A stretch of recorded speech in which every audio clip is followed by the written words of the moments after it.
होली मनाने का असली कारण, होली मनाने का असली कारण क्या हो सकता है? हमारे यहाँ होली किस लिए मनाई जाती है? होली है वसंतोत्सव, उसे बोला जाता है वसंत के उत्सव, मतलब वसंत को मनाने का एक तरीका, वसंत का त्योहार मनाने का एक उत्सव है। उत्सव क्या होता है? उत्सव होता है उत्सर्ग करने वाला, जिससे हमारे मन, इंद्रिय, बुद्धि, चित्त से लेकर के आत्मा प्लस सामाजिक दायरा सबका उत्सर्ग होता हो, उसे उत्सव बोला जाता है। ठीक है, तो जो वसंत आता है, वसंत एक ऐसा ऋतु है जब जो है आपका शिशिर समाप्त होकर के, जब बहुत सर्द ऋतु होती है ना, सर्दी जो होती है वो जब समाप्त हो जाता है, उसकी समाप्ति के पश्चात जो भी ऋतु आती है उसे वसंत बोलते हैं। तो वसंत ऋतु में क्या होता है, जो हाइबरनेशन पीरियड पे या जो बिल्कुल जिन सीड्स जो डोमेंट हो चुके थे वह अपने अपने खोल से बाहर निकलते हैं, फ्लावरिंग होती है, पुष्पन होता है, परागण होता है, और जितने पेड़ पौधे होते हैं उनमें से फूल निकलते हैं, सब कुछ होता है। प्लस सर्दी से गर्मी का आगमन होता है। दो ही ऋतुआं देखिए मेन मानी गई हैं, अगर देखा जाए दो ही भागों में हम विभक्त कर सकते हैं। अब इसके अंदर 3 भाग गर्मी के ले लिए, 3 भाग हमने ले लिए सर्दी के, तो तीनों को मिला के हम बोल देते हैं 6 ऋतुएं, 6 ऋतुएं, षड ऋतुएं हैं। लेकिन अगर मुख्यतः देखा जाए तो सर्दी और गर्मी यही 2 ऋतुएं मानी जाएंगी, अगर ऊपर ऊपर से देखा जाए। तो ये वसंत ऋतु क्या होता है, सर्दी से हम प्रवेश करते हैं गर्मी में, तो गर्मी में प्रवेश करने के लिए वसंत उत्सव मनाया जाता है। उस समय क्या होता है, हमारी बॉडी में विभिन्न प्रकार के चेंजेस होते हैं। वो कौन से चेंजेस होते हैं? हार्मोनल चेंजेस होते हैं। आपने देखा होगा इसी समय ही, जब ये समय आता है, इसी समय सभी वृक्षों से परागण होता है, पुष्प खिलने शुरू होते हैं, उनमें से ये होता है सीडलिंग्स उगना शुरू होता है, प्लस जो लीफलेट्स निकलते हैं उनमें से निकलना शुरू होता है, प्लस सभी लोगों में, सभी जीव जंतुओं में एक काम भाव की उत्पत्ति होती है। ब्रीडिंग पीरियड जिसे बोलते हैं ना, ब्रीडिंग सीजन टाइम, ये इस समय होता है। अब जितने जंगली जानवर हैं सबका ब्रीडिंग पीरियड यहीं से शुरू होता है, अधिकतर लोगों का यहीं से ब्रीडिंग पीरियड शुरू होता है, और काम उत्तेजना के अभाव में फिर वो रिप्रोडक्शन इत्यादि करके फिर आगे अपनी संतति को, जनरेशन को बढ़ाते हैं। ठीक है, वसंतोत्सव का ये कारण। दूसरा वसंतोत्सव का कारण होता है जो हमारे अंदर हार्मोनल चेंजेस होते हैं, केमिकल कुछ ऐसे द्रव उत्सर्जित होते हैं जिनसे जो ठंडी में कुछ हार्मोन्स डोमिनेंट स्थिति में आ गए थे, वह हार्मोन्स अब गर्मी में निकलेंगे, सिक्रीट होगा उनका। तो जो हार्मोन्स गर्मी में सिक्रीट होगा उसको सही ढंग से लाने के लिए ये वसंतोत्सव का समय होता है। इस समय क्या होता है, इस समय तभी हम अपनी बॉडी को क्या करते हैं, विभिन्न प्राकृतिक रंगों से, क्योंकि सूर्य की किरणें बहुत तेजी से पड़ना शुरू होती हैं पृथ्वी पर, पहला। दूसरा, जो वाष्पीकरण होता है ना, पानी का वाष्पीकरण, वो बहुत तेजी से ऊपर की ओर होता है, तेजी से निकलना होता है। तो हमारे बॉडी में से भी पानी का वाष्पीकरण होता है। जब पानी का वाष्पीकरण हमारे शरीर से होगा तो वो हार्मोन्स को, जैसे एक जगह है ना, इस जगह को हमने खाली किया तो ये प्रेशर डालती हैं, जब ये प्रेशर डालेंगे तो हमारे शरीर में से हार्मोन सिक्रीट होगा। आपने देखा होगा ना, इसे कामोत्सव भी बोलते हैं, जो वसंत उत्सव है ना, मदनोत्सव भी बोलते हैं। मदन, मदन समझ रहे हैं, जब इसमें काम हावी होता है, काम मतलब कामनाएं होती हैं, सुगंध सूंघो, सुंदर सुंदर कान के वो सुनो, श्रवण सुनो, ये जितनी काम भावना वही से संबंधित नहीं होती। काम भावना होता है अपनी समस्त पांचों इंद्रियों से संबंधित जितनी भावनाएं आती हैं वो सारा काम से संबंधित होती हैं। तो इस वक्त हमें भिन्न भिन्न तरीके के कामनाएं उपजती हैं। तो पहला, ये क्यों उपजती हैं, क्योंकि ये जो है हमारे हार्मोनल सिक्रीशंस पे निर्भर करता है। इसको संतुलित करने के लिए कि प्रॉपर तरीके से निकले, इसके लिए हम उबटन लगाते हैं। वसंत उत्सव में पूरे समय उबटन लगता है, अब तो नहीं लगता क्योंकि अब तो लोगों को कुछ पता ही नहीं इस विषय में, तो कंटिन्यूअस उबटन लगाया जाता था पहले के समय में, और होलिका तक उबटन लगाया जाता था, और होलिका के समय उबटन को ले जाकर के होलिका में प्रवाहित कर दिया जाता था। और साथ ही साथ पानी से, रंगों से, प्राकृतिक रंगों से अपने शरीर को मला जाता था, उसका मर्दन किया जाता था, मला जाता था, जिसके कारण शरीर विभिन्न विभिन्न तरीकों की जो प्रणाली है उसको नियंत्रित करती थी, और डिफरेंट डिफरेंट हार्मोन्स का उत्सर्जन, डिफरेंट डिफरेंट बायोकेमिकल्स और न्यूरॉन्स, ये सब चीजों का जो बनने की प्रक्रिया होती थी वो इसी समय से शुरू होती है। ठीक है, तो ये जो समय है, ये जितना समय है, ये सारा वसंतोत्सव का जो प्रारंभिक अवस्था है ना, ये सारा हमारे बॉडी से लेकर के समस्त जीव जंतुओं की बॉडी को चेंजेस करने का हार्मोनल प्रक्रिया स्टार्ट होती है इस समय से। पहला ये देखिए, साइंटिफिक रीजन मैंने आपको बता दिया कि इसलिए होता है। अब मेन सुनिए, होली क्यों मनाई जाती है। होली होता है जब वसंत उत्सव का पूर्ण मतलब बीच का पोर्शन होता है ना, वो पूर्ण होता है, तब उसे वसंत उत्सव बुलाया जाता है। अब आएंगे ना गौर पूर्णिमा के बाद। गौर पूर्णिमा मतलब होलिका दहन जिस दिन होता है उस दिन पूर्णिमा होती है। तो पूर्णिमा के समय ये सारी चीजें, होली का त्योहार वहीं से समाप्त हो जाता है। अब तक जब से वसंत लगा है, पूरे वसंत ऋतु तक, जब से वसंत पंचमी लगी है, वसंत पंचमी से लेकर के वसंत तब तक चलेगा जब तक होली का त्योहार जब तक पूर्ण नहीं हो जाता, तब तक दूसरा ऋतु का आगमन नहीं हो जाता, तब तक वसंत लगता है। तो ये वसंत उत्सव इसलिए भी मनाया जाता है। पहला तो मैंने आपको वैज्ञानिक कारण बता दिया। दूसरा कारण ये है जो आध्यात्मिक कारण है, क्योंकि उत्सर्ग हमें करना होता है। किस चीज का? ये भक्ति का प्रतीक माना जाता है होली।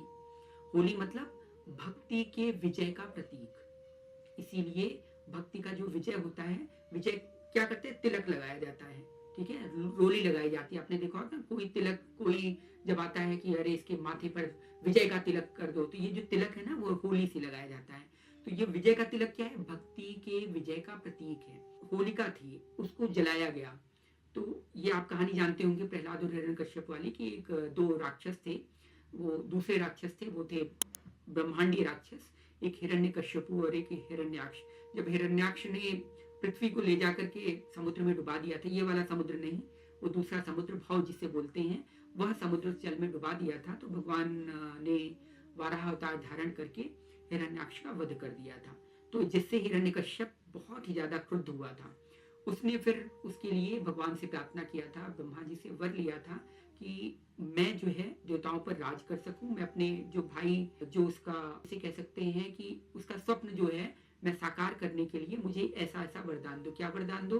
न मैं दिन में मरूं, न रात में मरूं, न जानवर से मरूं, न पशु से मरूं, न किसी मनुष्य से मरूं, न अस्त्र से मरूं, न शस्त्र से मरूं, न दिन में मरूं, न रात में मरूं, न घर में मरूं, न बाहर मरूं। तो ऐसा करके उसने वरदान ले लिया था। तो क्योंकि उसने पहले अमृत का वरदान मांगा था, तो ब्रह्मा जी ने इनकार कर दिया था। भाई देखो, जो भी इस मर्त्य लोक में आए हैं, जो भी इस पृथ्वी के अधीन है, या जो भी ब्रह्म लोक के अंतर्गत, मतलब 7 लोक होते हैं ना, सत्य लोक मतलब ब्रह्म लोक, सत्य लोक के अंतर्गत जो भी कोई आएगा 14 भुवन के अंतर्गत, वो अगर जन्मा है तो उसकी मृत्यु आवश्यक है, उसमें हम कुछ नहीं कर सकते, तो ऐसा वरदान मत मांगो। तो उसने बड़ी जो है टेक्निक लगाई। उसने कहा कि चलो, आप ऐसे अमृत का वरदान नहीं देते हैं ब्रह्मा जी, तो चलो एक काम करो, मैं ये टर्म्स एंड कंडीशंस हैं, आप इसको मान जाओ और मुझे उसका वरदान दे दो। ब्रह्मा जी ने कहा ठीक है भाई, ओके, आपको दे दिया गया वरदान। क्योंकि ब्रह्मा जी जानते थे कि ये छोटा सा व्यक्ति क्या, ये छोटा सा शक्ति अपनी क्या बुद्धि लगाएगा, जब उसकी बुद्धि लगेगी तो समस्त बुद्धि का जो है खत्म हो जाएगा। तो ठीक है, हिरण्यकश्यपु आ गया। उसने, उसके बेटे थे, 4 बेटे थे और एक पुत्री थी, जिसका पुत्री का नाम था सिंहिका। 4 बेटे थे, जिसमें से सबसे छोटे बेटे का नाम था प्रहलाद। पहले थे सहलाद, दूसरे थे अनुहलाद, तीसरे थे हलाद और चौथे थे प्रहलाद। और जो सिंहिका थी, सिंहिका उनकी बहन थी, प्रहलाद की बहन। तो प्रहलाद जी जब हिरण्यकश्यप तपस्या कर रहे थे, तब ये सब हो चुके थे, सहलाद, अहलाद, अनुलाद, ये सब हो चुके थे। लेकिन प्रहलाद तब कयाधु के गर्भ में थे, गर्भावस्था के दौरान। तो नारद जी ने कयाधु को लेकर के, क्योंकि इंद्र इनका वध करना चाहता था कि इनके पेट में जो बच्चा है वो शायद बहुत ही बलिष्ठ होकर के निकल आए तो मेरा वध कर देगा, इससे बेटर है, क्योंकि अभी वो तपस्या कर रहे हैं, तपस्या काल के दौरान जो भी अगर वीर का निषेचन इसके अंतर्गत हुआ है तो वो बहुत ही बलशाली व्यक्ति पैदा होगा। तो उससे डर करके इंद्र ने जो है कयाधु को मारने की कोशिश की। लेकिन नारद जी ने कहा कि चलो, तुम नहीं जानते इंद्र कि इनके पेट में कौन है, इसी से ही जो तुम्हारा दुख है वो सब नष्ट होगा, चिंता मत करो। और कयाधु को अपने आश्रम में ले गए। वहां पर गर्भावस्था के दौरान कयाधु को भगवान ने, मतलब नारद जी ने उनको तरह तरह के उपदेश दिए, भक्ति के विषय में बताया, क्या सही है क्या गलत है, सारे सिद्धांतों से अवगत करा दिया। और प्रहलाद में बचपन से ही भक्ति का उद्रेक कर दिया। तो जब हिरण्यकश्यप लौट के आए तो कयाधु जब इनके पास आ गई तो प्रहलाद आ गए। तो प्रहलाद थे 7-8 वर्ष के।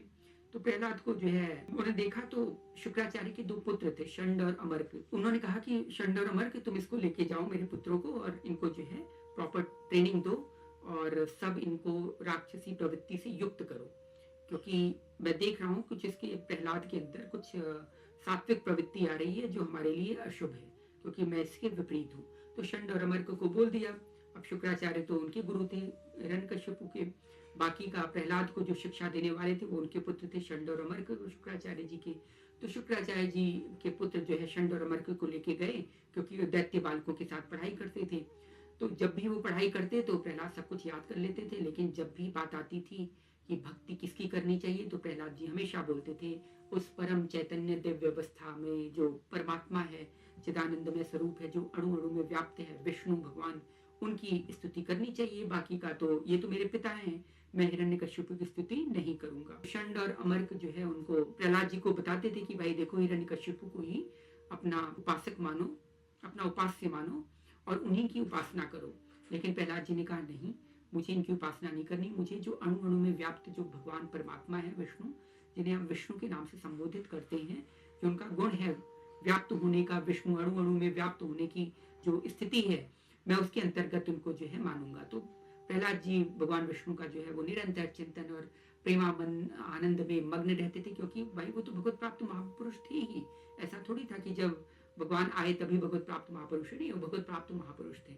लेकिन फिर इसके बाद तो हिरण्यकश्यपु के पास गए तो हिरण्यकश्यपु ने समझाया कि भाई देखो ऐसा मत करो प्रहलाद, नहीं तो तुम इसके दोषी पाए जाओगे और मैं तुम्हें बहुत बड़ा दंड दूंगा।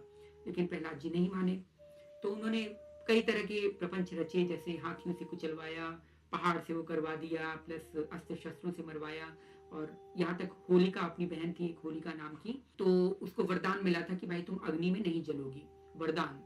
लेकिन जब होलिका को लेकर के बैठी कि मैं आज होलिका इसको जला दूंगी प्रहलाद को, क्योंकि इससे मेरे भाई को कष्ट है, तो मैं इसको अगर जला दूंगी तो जो है मेरे भाई का जो कष्ट है, दुख है, वो दूर हो जाएगा। तो वो वहां पे गई, लेकिन प्रहलाद जी का इतना बड़ा चिंतन भगवान का, भगवत विषय का, कि अरे जो भगवान जिसका मैं चिंतन कर रहा हूँ वो अग्नि में भी तो है, अगर वो अग्नि से आकर के मुझे वो कर रहे हैं तो मुझे इतना पता है वो मेरा कुछ नहीं कर पाएंगे और अग्नि भी ठंडी हो जाएगी। और सच में यही हुआ, होलिका जल गई और प्रहलाद बच गए। तो जब प्रहलाद बच गए तो इसी के लिए, इसी के उत्सव पे होलिका जलाई जाती हैं और तरह तरह के प्रपंच किए जाते हैं, आप जानते ही हैं। और होलिका मैया लोग कहते हैं, कोई मैया पैया नहीं है, आपको बता दूं, मैया पैया कोई नहीं है। लोगों को बहुत बुरा लगेगा, ये कुछ शिक्षित लोगों ने शुरू किया कि होलिका मैया की जय, होलिका मैया। अरे महाराज प्रहलाद की जय बोलो, जब होलिका का तुम परिक्रमा लगा रहे हो तो महाराज प्रहलाद की बोलो, भक्तराज प्रहलाद की बोलो, कि उनका आज विजय दिवस है। आप लोग होलिका मैया क्यों भाई? होलिका मैया ने क्या किया था? होलिका मैया तो बल्कि भक्ति को विध्वंस करने के लिए आ गई थी, इसलिए उनको जलाया गया। आप उनका ही विवेचन करने लगे, आप उनको ही ऊंचा बनाने लगे। जैसे आजकल के लोग नहीं है, रावण को बहुत ऊंची पदवी देने लगे कि अरे नहीं, रावण बहुत प्रतापशाली था। वो था तो ठीक था, लेकिन अगर वो भगवान राम के प्रति प्रिय नहीं है, जाकी प्रिय न राम वैदेही तजियो ताहि कोटि वैरी सम, जो हमारे भगवान को प्रिय नहीं है उसका, हम रावण चाहे कितना बड़ा विद्वान हो, चाहे भगवान की पदवी पे बैठा हो, अगर वो भगवान को हमारे नहीं चाहता तो हम उसे कुछ नहीं चाहते। तो इसी प्रकार से होलिका मैया की जय हो का आप उद्घोष मत करिए, भक्तराज प्रहलाद की विजय करिए।